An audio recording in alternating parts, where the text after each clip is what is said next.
Hello everyone, मैं हिमांशु कुमार आप सबका द कैरियर विजन क्लासेज में स्वागत है। हम लोग इस वीडियो के माध्यम से अंग्रेज और मैसूर के शासक हैदर अली और टीपू सुल्तान के बीच में जो संघर्ष हुआ था उनसे संबंधित प्रश्नों का जानने का प्रयास करेंगे और हल करेंगे। ठीक है, चलिए। सन 1761 ईस्वी में हैदर अली कहाँ का शासक बना? कहाँ का शासक बने? मैसूर का शासक बने। बहुत ही अच्छा। हैदर अली की मृत्यु कब हुआ? अगला पॉइंट है, हैदर अली की मृत्यु कब हुआ? सन 1782 ईस्वी में। और हैदर अली की मृत्यु हुआ कौन सा? आंग्ल मैसूर युद्ध के उपरांत, द्वितीय आंग्ल मैसूर युद्ध के दौरान। ठीक है। हैदर अली का उत्तराधिकारी कौन बना? उनका बेटा टीपू सुल्तान बना। ठीक है। नेक्स्ट पॉइंट है आपका कि सन 1787 ईस्वी में टीपू सुल्तान ने अपनी राजधानी कहाँ स्थापित किया? श्रीरंगपट्टनम में। और कौन सा उपाधि धारण किया? बादशाह की उपाधि धारण की। इसने अपनी राजधानी श्रीरंगपट्टनम में स्वतंत्रता का वृक्ष लगवाया और साथ ही कौन सा क्लब का स्थापना और साथ ही कौन सा क्लब का सदस्य बना? जैकोबिन क्लब का। यहाँ नहीं आ रहा है, ऊपर आ जाएगा। ठीक है, दिखा देते हैं। कौन सा क्लब का सदस्य बना? जैकोबिन क्लब का सदस्य बना। ठीक है। नेक्स्ट पॉइंट आएंगे, हम लोग देखेंगे। चलिए, कुछ प्रमुख युद्ध है, उनसे संबंधित वर्ष है और गवर्नर जनरल का नाम है। प्रथम आंग्ल मैसूर युद्ध कब हुआ? 1767 से 69 के बीच में। गवर्नर जनरल यहाँ नहीं दिया हुआ है। द्वितीय आंग्ल मैसूर युद्ध कब हुआ? 1780 से 1784 में। और गवर्नर जनरल कौन बने? Warren Hastings. कौन बने? Warren Hastings. आपको पता होना चाहिए कि बंगाल का प्रथम गवर्नर जनरल कौन बना था? वारेन हेस्टिंग्स ही बना था। ठीक है। आइए, तृतीय आंग्ल मैसूर युद्ध कब हुआ? 1790 से 92 में। और तत्कालीन गवर्नर जनरल लॉर्ड कॉर्नवालिस। चलिए, चतुर्थ आंग्ल मैसूर युद्ध कब हुआ? सन 1799 ईस्वी में। और तत्कालीन गवर्नर जनरल लॉर्ड वेलेस्ली। चलिए आगे आते हैं। दिया हुआ है कि टीपू सुल्तान की मृत्यु श्रीरंगपट्टनम की आखिरी युद्ध यानी कि चतुर्थ आंग्ल मैसूर युद्ध के दौरान सन 1799 में हो गई। टीपू सुल्तान को शेरे मैसूर कहा जाता था। क्या कहा जाता था? शेरे मैसूर कहा जाता था। अब आगे पॉइंट देखेंगे हम लोग। चलिए आते हैं नेक्स्ट पॉइंट में हम लोग। आइए, टीपू सुल्तान के राजसी झंडे पर किसका तस्वीर होता था? शेर का तस्वीर होता था। कुछ नोट पॉइंट में दिया हुआ, बहुत ही इंपॉर्टेंट है, बहुत सारे एग्जाम में ये प्रश्न आते रहते हैं। वांडीवास का युद्ध कब हुआ था? सन 1760 में। ठीक है। वांडीवास का युद्ध किसके किसके मध्य में हुआ था? अंग्रेज और फ्रांस के बीच में हुआ था।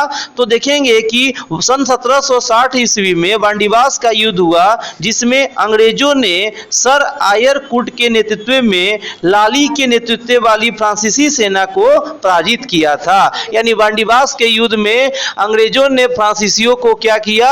पराजित किया था। आइए नेक्स्ट पॉइंट हम लोग करेंगे। महत्वपूर्ण संधियों के बारे में पढ़ना है। आंग्ल मैसूर युद्ध के बाद महत्वपूर्ण संधि हुआ था। देखेंगे, प्रथम आंग्ल मैसूर युद्ध के उपरांत कौन सी संधि हुई थी? मद्रास की संधि हुई थी। कब हुआ था? सन 1769 ईस्वी में। द्वितीय आंग्ल मैसूर युद्ध के उपरांत कौन सी संधि हुई थी? मैंगलोर की संधि हुई थी। कब हुआ था? सन 1784 में। तृतीय आंग्ल मैसूर युद्ध, चलिए तृतीय आंग्ल मैसूर युद्ध के उपरांत कौन सी संधि हुआ था? कौन सा संधि?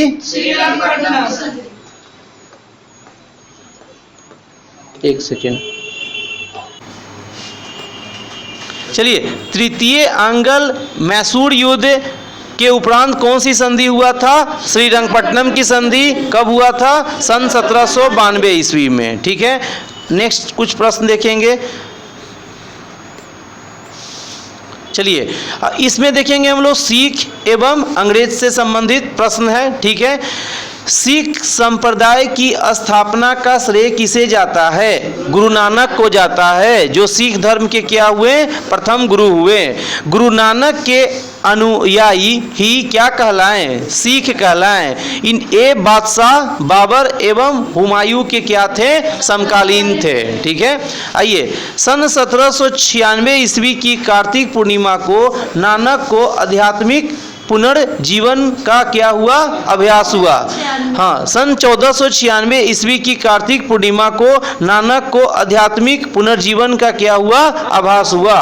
नेक्स्ट पॉइंट है, गुरु नानक ने गुरु का लंगर नामक निःशुल्क सहभागी भोजनालय स्थापित किए। गुरु नानक ने अनेक स्थानों पर संगत यानी धर्मशाला, पंगत यानी लंगर स्थापित किए। ठीक है, नेक्स्ट पॉइंट देखते हैं हम लोग।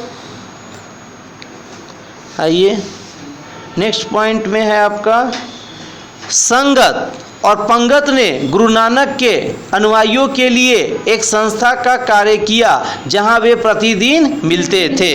गुरु नानक की 1538 ईस्वी में करतारपुर में क्या हो गई? मृत्यु हो गई। आइए नेक्स्ट पॉइंट है, गुरु अंगद सिख धर्म के कैमे गुरु? गुरु अंगद दूसरे गुरु। ठीक है, गुरु अंगद सिख धर्म के किस क्रम के गुरु हुए? दूसरे क्रम के, जिनका कार्यकाल कब से कब तक था? 1539 से लेकर 1552 तक था। इनका प्रारंभिक नाम क्या था? लहना।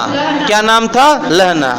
आइए नेक्स्ट पॉइंट देखते हैं, इन्होंने नानक द्वारा शुरू की गई लंगर व्यवस्था को अस्थायी बना दिया। किन्होंने? गुरु अंगद ने। आइए अगला पॉइंट है आपका, गुरुमुखी लिपि का आरंभ किसने किया? गुरु अंगद। ये बहुत ही महत्वपूर्ण सवाल है कि गुरुमुखी लिपि का आरंभ किसने किया? गुरु अंगद, जो सिख धर्म के किस क्रम के गुरु थे? दूसरे क्रम के। ठीक है, आइए नेक्स्ट पॉइंट देखते हैं हम लोग, पेज नंबर 3 का। आइए नेक्स्ट पॉइंट में है, सिखों के तीसरे गुरु कौन हुए? गुरु अमरदास, जिनका कार्यकाल कब से कब तक रहा? 1552 से लेकर 1574 ईस्वी तक रहा। आइए नेक्स्ट पॉइंट देखते हैं हम लोग, गुरु अमरदास ने हिंदुओं से पृथक होने वाली कई कार्य किए। हिंदुओं से अलग विवाह पद्धति लवन को इन्होंने क्या किया? प्रचलित किया। नेक्स्ट पॉइंट, अकबर ने गुरु अमरदास से गोविंदवाल जाकर क्या किया? भेंट की और गुरु पुत्री बीबी भानी को कई गांव दान में दिए। नेक्स्ट पॉइंट है, अमरदास ने 22 गद्दियों की स्थापना की और प्रत्येक पर एक महंत की नियुक्ति की। इस प्रकार आपसे पूछेंगे कि गुरु अमरदास सिख धर्म के किस क्रम के गुरु हुए? तीसरे क्रम के गुरु हुए। आइए नेक्स्ट पॉइंट को देखेंगे हम लोग। चलिए नेक्स्ट पॉइंट में है, बीवी के पति रामदास। बीवी के पति रामदास जो सिख धर्म के किस क्रम के गुरु हुए? चौथे क्रम के गुरु हुए, जिनका कार्यकाल कब से कब तक रहा? 1574 से 1581 तक रहा। अकबर ने बीबी भानी को 500 बीघा भूमि दी। गुरु रामदास ने इसी भूमि पर अमृतसर नामक जलाशय खुदवाया और अमृतसर नगर की स्थापना की। बहुत बार एग्जाम में सवाल आ रखा है कि अमृतसर नगर की स्थापना किस सिख गुरु ने किया था? तो गुरु रामदास। गुरु रामदास किस क्रम के गुरु थे? चौथे क्रम के गुरु थे। आइए नेक्स्ट, गुरु रामदास ने अपने तीसरे पुत्र अर्जुन को गुरु का पद सौंपा। इस प्रकार इन्होंने गुरु पद की पैतृक बनवाया। गुरु पद को पैतृक किसने बनवाया? गुरु रामदास। नेक्स्ट पॉइंट है, गुरु अर्जुन जो सिखों के किस क्रम के गुरु हुए? 5वें क्रम के गुरु हुए। हाँ, फिर से रिपीट करेंगे एक बार कि गुरु अर्जुन सिखों के किस क्रम के गुरु हुए? 5वें क्रम के गुरु हुए। आइए, इनका कार्यकाल कब से कब तक रहा? 1581 से लेकर 1606 तक रहा। इन्होंने सिखों के धार्मिक ग्रंथ आदि ग्रंथ की रचना की। बहुत इंपॉर्टेंट है कि सिखों के धार्मिक ग्रंथ का नाम क्या है? आदि ग्रंथ। और इस ग्रंथ के रचनाकार कौन है? गुरु अर्जुन देव, जो सिख धर्म के किस क्रम के गुरु हुए? 5वें क्रम के। इसमें गुरु नानक की प्रेरणा पद, प्रार्थनाएं और गीत संकलित है। इंपॉर्टेंट सवाल नोट में लिखा हुआ है, गुरु ग्रंथ साहिब यानी आदि ग्रंथ में सिख गुरुओं के साथ साथ कबीर, नामदेव, रैदास व वैदास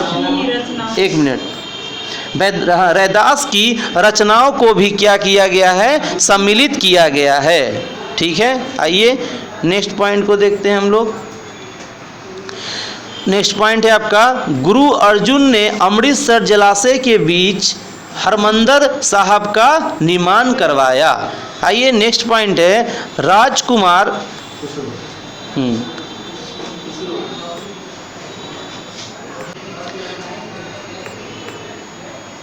एक सेकंड रुकिएगा। हाँ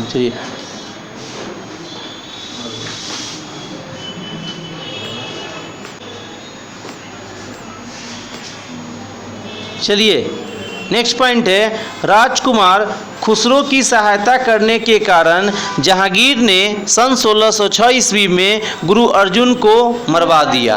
ये बहुत इंपॉर्टेंट है कि राजकुमार खुसरो की सहायता करने के कारण जहांगीर ने 1606 ईस्वी में गुरु अर्जुन को क्या करवा दिया, मरवा दिया। आइए नेक्स्ट पॉइंट है, सिखों के छठे गुरु कौन हुए, हरगोविंद, जिनका कार्यकाल कब से कब तक रहा, 1606 से लेकर 1645 ईस्वी तक रहा। आइए नेक्स्ट पॉइंट है आपका, यही में इसी का है, पेज नंबर 4 का, इन्होंने सिखों को सैन्य संगठन का रूप दिया तथा अकाल तख्त या ईश्वर के सिंहासन का क्या करवाया, निर्माण करवाया। किस गुरु ने, गुरु हरगोविंद ने, जो सिख धर्म के किस क्रम के गुरु हुए, छठे क्रम के गुरु हुए। बहुत ही अच्छा। चलिए नेक्स्ट पॉइंट देखेंगे हम लोग। चलिए आइए नेक्स्ट पॉइंट है आपका, जो सिख धर्म के जो छठे गुरु ही थे हरगोविंद, इन्होंने 2 तलवार बांधकर गद्दी पर बैठते थे एवं दरबार में नगारा बजाने की व्यवस्था की। इन्होंने अमृतसर की क्या करवाया, किलेबंदी करवाया। नेक्स्ट पॉइंट है, सिखों के 7वें गुरु कौन हुए, हर राय, जिनका कार्यकाल कब से कब तक रहा, 1645 से 61 तक रहा। इन्होंने दारा सिखों को मिलने आने पर क्या दिया, आशीर्वाद दिया। ठीक है, आइए नेक्स्ट पॉइंट में है, सिखों के 8वें गुरु कौन हुए, हरकिशन, जिनका कार्यकाल कब से कब तक रहा, 1661 से लेकर 1664 तक रहा। इनकी मृत्यु चेचक से हो गई। प्रश्न यह आता है एग्जाम में कि किस सिख गुरु का मृत्यु चेचक से हो गया था, तो गुरु हरकिशन, जो सिख धर्म के 8वें गुरु थे। इन्होंने दिल्ली जाकर गुरु पद के बारे में औरंगजेब को समझाया। ठीक है, औरंगजेब को समझाया। आइए नेक्स्ट है पॉइंट आपका कि सिखों के 9वें गुरु कौन हुए, गुरु तेग बहादुर, जिनका कार्यकाल कब से कब तक रहा, 1664 से लेकर 75 तक रहा। इस्लाम स्वीकार नहीं करने के कारण औरंगजेब ने इन्हें वर्तमान शीशगंज में गुरुद्वारा के निकट क्या करवा दिया, मरवा दिया। चलिए आइए नेक्स्ट प्रश्न देखेंगे हम लोग। नेक्स्ट प्रश्न है, सिखों के 10वें एवं अंतिम गुरु कौन हुए, गुरु गोविंद सिंह। ये बहुत इंपॉर्टेंट है, जिनका कार्यकाल कब से कब तक रहा, 1675 से 1708 तक रहा। इनका जन्म 1666 ईस्वी में कहाँ हुआ, पटना में हुआ। चलिए नेक्स्ट पॉइंट है, गुरु गोविंद सिंह अपने को क्या कहा करते थे, सच्चा बादशाह कहा करते थे। इन्होंने सिखों के लिए 5 ककार अनिवार्य किया, अर्थात प्रत्येक सिख को केस, कंघा, कृपान, कच्छा और करा रखने की अनुमति दी। ठीक है, और सभी लोगों को अपना नाम के अंत में सी शब्द जोड़ने के लिए कहा। ठीक है, किन्होंने कहा, सिख धर्म के 10वें गुरु गुरु गोविंद सिंह ने। नेक्स्ट पॉइंट देखिए, गुरु गोविंद सिंह का निवास स्थान कहाँ था, आनंदपुर साहिब था एवं कार्यस्थली कहाँ थी, पावोता थी। ठीक है, नेक्स्ट पॉइंट, गुरु गोविंद सिंह ने जफरनामा लिखे थे। गुरु गोविंद सिंह जफरनामा लिखे थे, किस भाषा में लिखे थे, फारसी भाषा में लिखे थे। आइए हम लोग नेक्स्ट पॉइंट देखेंगे। नेक्स्ट पॉइंट, चलिए इनके दो पुत्र फतेह सिंह एवं जोरावर सिंह को सरहिंद के मुगल फौजदार वजीर खान ने दीवार में क्या करवा दिया, चुनवा दिया। ठीक है। नेक्स्ट पॉइंट है आपका कि सन 1699 ईस्वी में वैशाली के दिन गुरु गोविंद सिंह ने खालसा पंथ की स्थापना की। ये बहुत ही इम्पोर्टेंट सवाल है कि गुरु गोविंद सिंह ने खालसा पंथ की स्थापना कब किया, सन 1699 में। इन्होंने पाहुल प्रणाली की भी क्या किया, शुरुआत किया। किन्होंने, गुरु गोविंद सिंह ने। आइए नेक्स्ट पॉइंट देखेंगे हम लोग। चलिए, गुरु गोविंद सिंह ने सिखों के धार्मिक ग्रंथ आदि ग्रंथ को वर्तमान रूप दिया और कहा कि अब गुरुवाणी सिख संप्रदाय के गुरु का क्या करेगी, कार्य करेगी। नेक्स्ट पॉइंट है, तो आप बोलिएगा जी। गुरु गोविंद सिंह की हत्या सन 1708 ईस्वी में किस नामक स्थान पे कर दिया गया, नांदेड़ नामक स्थान पे किसने कर दिया, गुल खां नामक पठान ने कर दिया। नेक्स्ट सवाल है, बंदा बहादुर के बारे में देखेंगे। इनका जन्म 1670 ईस्वी में पुंछ जिले के रजौली गांव में हुआ था। इनके बचपन का नाम लक्ष्मण दास था। इनके पिता रामदेव भारद्वाज राजपूत थे। ठीक है। आइए नेक्स्ट सवाल देखेंगे हम लोग। चलिए नेक्स्ट सवाल देखेंगे। बंदा का उद्देश्य पंजाब में एक सिख राज्य स्थापित करने का था। इसके लिए इन्होंने लौगढ़ को अपनी राजधानी बनवाया। इन्होंने गुरु नानक एवं गुरु गोविंद सिंह नाम के सिक्के चलवाए। किन्होंने, बंदा बहादुर ने। आइए नेक्स्ट सवाल। बंदा ने सरहिंद के मुगल फौजदार वजीर खां की क्या कर दी, हत्या कर दी। नेक्स्ट सवाल है आपका। नेक्स्ट है, मुगल बादशाह फारूक सियर के आदेश पर सन 1716 ईस्वी में बंदा सिंह को गुरुदासपुर नांगल नामक स्थान पर पकड़कर मौत के घाट उतार दिया। आपको पता होना चाहिए कि मुगल वंश का घृणित कायर व्यक्ति किसको बोला जाता था, फारूक सियर को। आइए नेक्स्ट सवाल है कि शहादरा कत्लगढ़ी के नाम से विख्यात है, जहां बंदा ने हजारों मुगल सैनिकों को मौत के घाट उतार दिया। चलिए ठीक है, आगे बढ़ेंगे हम लोग। आइए, बंदा की मृत्यु के बाद सिख कई छोटे छोटे टुकड़ों में बट गए थे। सन 1748 ईस्वी में नवाब कर्पूर सिंह की पहल पर सभी सिख टुकड़ियों का दल खालसा में विलय हो गया। नेक्स्ट देखेंगे। 1798 से 99 ईस्वी में रंजीत सिंह लाहौर का शासक बना। 25 अप्रैल 1809 ईस्वी को चार्ल्स मेंटकॉप और महाराजा रंजीत सिंह के बीच अमृतसर की संधि हुआ। ये बहुत ही इंपॉर्टेंट प्रश्न है। कौन, अमृतसर की संधि 25 अप्रैल 1809 ईस्वी को चार्ल्स मेंटकॉप और महाराजा रंजीत सिंह के बीच में हुआ था। एग्जाम में सवाल अधिकतर आते ही रहे हैं। चलिए आगे देखेंगे, पेज नंबर 6 आ गया। चलिए सवाल है, रंजीत सिंह का राज्य कितने सूबों में बटा था, 4 सूबों में बटा था। पेशावर, कश्मीर, मुल्तान एवं लाहौर। आइए नेक्स्ट, महाराजा रंजीत सिंह का विदेश मंत्री फकीर अजीजुद्दीन एवं वित्त मंत्री कौन था, दीनानाथ। कौन था जी, दीनानाथ। वित्त मंत्री कौन था, दीनानाथ। चलिए नेक्स्ट प्रश्न देखेंगे। 7 जून 1839 ईस्वी में रंजीत सिंह की क्या हो गया, मृत्यु हो गया। ठीक है। उसके अलावा नेक्स्ट देखेंगे हम लोग कि प्रथम आंग्ल सिख युद्ध कब से कब तक हुआ, 1845 से लेकर 46 ईस्वी में। एवं द्वितीय आंग्ल सिख युद्ध कब हुआ, 1849 ईस्वी में हुआ। आगे हम लोग देखेंगे अंग्रेज एवं सिखों के मध्य हुई संधि को देखेंगे हम लोग, जो बहुत ही इम्पोर्टेंट है। अंग्रेज एवं सिखों के बीच मध्य हुई संधि, जिसमें पहला है लाहौर की संधि, कब हुआ? 9 मार्च 1846 ईस्वी को। दूसरा है भैरोवाल की संधि, जो 22 दिसंबर 1846 ईस्वी को हुआ। इस संधि के तहत राजा दलीप सिंह के संरक्षण हेतु अंग्रेजी सेना का प्रवास पंजाब में मान लिया गया। जो अगला पॉइंट है, द्वितीय आंग्ल सिख युद्ध के दौरान पहली लड़ाई चिलियानवाला की लड़ाई सिख नेता शेर सिंह एवं अंग्रेज कमांडर गब के मध्य लड़ी गई। दूसरी लड़ाई गुजरात के चिनाब नदी के किनारे चार्ल्स नेपियर के नेतृत्व में अंग्रेज ने 21 फरवरी 1849 को लड़ी। इस युद्ध में सिख बुरी तरह क्या हो गए? पराजित हुए। आइए नेक्स्ट पॉइंट देखते हैं हम लोग। नेक्स्ट पॉइंट और लगता है अंतिम पॉइंट है अब शायद। चलिए, लॉर्ड डलहौजी की 29 मार्च 1849 की घोषणा द्वारा संपूर्ण पंजाब का विलय अंग्रेजी राज्य में कर लिया गया।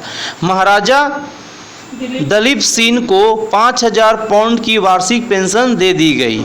और कितना है जी? 50,000 पाउंड की वार्षिक पेंशन दे दी गई और उसे शिक्षा प्राप्त करने के लिए इंग्लैंड भेज दिया गया। सिख राज्य का प्रसिद्ध हीरा कोहिनूर को महारानी विक्टोरिया को भेज दिया गया। तो इस प्रकार से हम लोग इस वीडियो के माध्यम से हम लोग अंग्रेज और मैसूर से संबंधित युद्ध और क्या संधि पढ़े, और उसके अलावा हम लोग सिख धर्म से संबंधित अंग्रेज और सिख के बारे में पढ़े। ठीक है, धन्यवाद आप सबका। जय हिंद, जय भारत।